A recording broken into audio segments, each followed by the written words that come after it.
नमस्कार दोस्तों, मैं सिद्धार्थ आप सभी का बहुत बहुत स्वागत करता हूँ।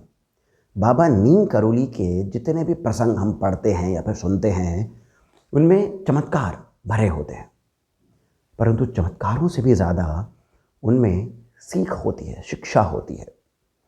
और इस सीख शिक्षा से भी अधिक उसमें प्रेम होता है, प्रेम झलकता है। बाबा की कृपा बरसती हुई हम अनुभव कर सकते हैं। आज भी कितने सारे लोग हैं ऐसे जिन्होंने बताया है कि उनके साथ में भी बाबा का नाम लेते ही जो जो चमत्कार हुए हैं वो कितने अद्भुत है। बाबा सशरीर नहीं हैं, परंतु उनकी कृपा, उनकी लीला, उनकी शक्ति आज भी हम अनुभव कर सकते हैं।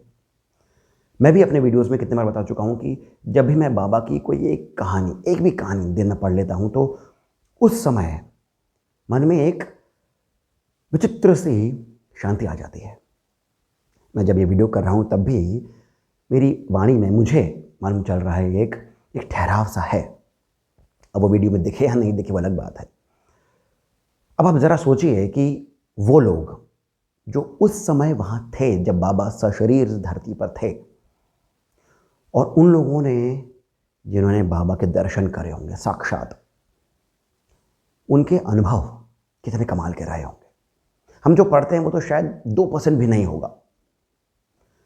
और वो लोग जिनके साथ में कुछ चमत्कार हुए होंगे, मन में कुछ बात आई होगी और बिना उनके कहे बाबा ने वो पूरी कर दी होगी, उनका वो एक्सपीरियंस क्या रहा होगा। बाबा यदि किसी के घर में बस अनायास ही चले गए होंगे तो उनके वो जो भाव होंगे, वो जो एक्सप्रेशंस होंगे, मन में जो एक उल्लास जो आया होगा, उसको शब्दों में लिखा नहीं जा सकता। नहीं सुन करके हम आज के समय में उसकी अनुभूति कर सकते हैं। कई बार मेरे मन में विचार आता है कि शायद थोड़ा सा लेट पैदा हो गया, थोड़ा पहले अगर होता तो शायद बाबा के दर्शन करने का सौभाग्य मिल सकता था। खैर, आज का जो प्रसंग है छोटा सा है परंतु बहुत सुंदर है। एक व्यक्ति थे सरदार रणजीत सिंह। वो बरेली से अपने काम से जाया करते थे, गणई, भूमियादार, इस तरह से वो अलग अलग जगहों पर जाया करते थे। कैंची के रास्ते से भी उनका जाना हुआ करता था। बस से जाते थे, परंतु कभी ऐसा नहीं हुआ कि वो उतर करके बस से वहाँ पर जाने का उनको मौका मिला हो। कैंची का जो आश्रम है वो उन्हीं के सामने बना था, तो मन में बहुत इच्छा होती थी कि जाएं, परंतु बस को रोक करके अलग सा एक रास्ता लेकर के जाना वो उनके शेड्यूल में सर से नहीं हो पाया। मन में हमेशा आती थी ये वाली बात। एक बार ये गणई जा रहे थे भूमियादार से होते हुए। इनको मालूम चला कि बाबा वहाँ पर हैं, भूमियादार के जो आश्रम है वहाँ पर बाबा हैं। बहुत भीड़ थी वहाँ पर। इनको लगा कि बस से उतर करके चले ही जाएं, परंतु फिर वही वाली बात होती है ना कि आपने देखा कि भीड़ है, लग रहा है कि बाबा हैं, पता चल गया आपकी कि बाबा हैं, परंतु बस भी चल रही है। अब जब तक आप मन बनाएं अपना कि काम को थोड़ा सा रोक करके उतर करके वहाँ जाएं, तब तक बस उस रास्ते से निकल गई, तो आप फिर सोचते हैं कि ठीक है फिर कभी। अब ऐसे में उस दिन ये उस फिर से मन महसूस करके रह गए। इनके मन में एक बात आई कि संत जो होते हैं वो तो भगवत स्वरूप होते हैं, और यदि बाबा नीम करोली इतने डिवाइन हैं ही तो वो दर्शन दे देंगे, किसी भी तरह से मुझे दर्शन दे देंगे। बस इस तरह से एक विनती सी इन व्यक्ति के मन में आई। ये पहुंच गए गणई, वहाँ पर जाकर अपना जो भी काम वगैरह किया, और अगले दिन फिर से बरेली जाने के लिए उसी रास्ते से बस में बैठ करके जाने लगे। तभी इन्होंने देखा कि बस ने एक टर्न लिया, और टर्न पर अपने उस भूमियाधार के आश्रम के बाहर बाबा नीम करोली स्वयं साक्षात अकेले खड़े हैं। अकेले, कम होता है ऐसा। टर्न लिया बस ने और इनको बाबा नीम करोली दिख गए। अब उसी वक्त इनके मन में एक भाव आया कि ये मेरे लिए रुके हैं, मेरे लिए खड़े हैं, ये मुझे दर्शन देने के लिए खड़े हैं। बस एक भाव आ गया। इन्होंने मन बना लिया, क्योंकि काम तो हो ही चुका था, मन बना लिया, बस को बोला रुकने के लिए और ये उतर गए। उसी वक्त बाबा के पास गए, हाथ जोड़ करके बाबा के सामने खड़े हो गए। बाबा ने इनको देखा और बोला, कहाँ जा रहे हो? अब यहाँ पर है ना, सोच करके थोड़ा हर्ष सा होता है, थोड़ा थोड़ा अलग सी फीलिंग आती है कि सोचिए आपके सामने बाबा आ जाएं अनायास ही और आपको बोले क्या कर रहे हो, आपकी आंखों में आंखें डाल करके। वो जो फीलिंग आएगी, मुझे नहीं पता कि वो कैसी होगी, परंतु कुछ अलग ही होगा उसमें।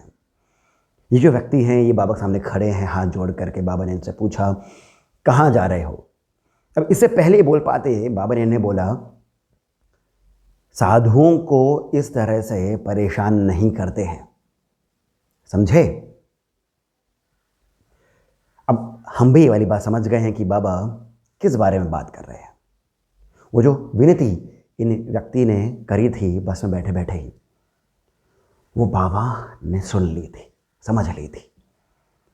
और ये जो हर बार मन महसूस करके रह जाते थे, उनकी मन की बात को समझ करके बाबा स्वयं आश्रम के बाहर साक्षात खड़े होकर के इनको दर्शन देने के लिए आकर खड़े हो गए थे।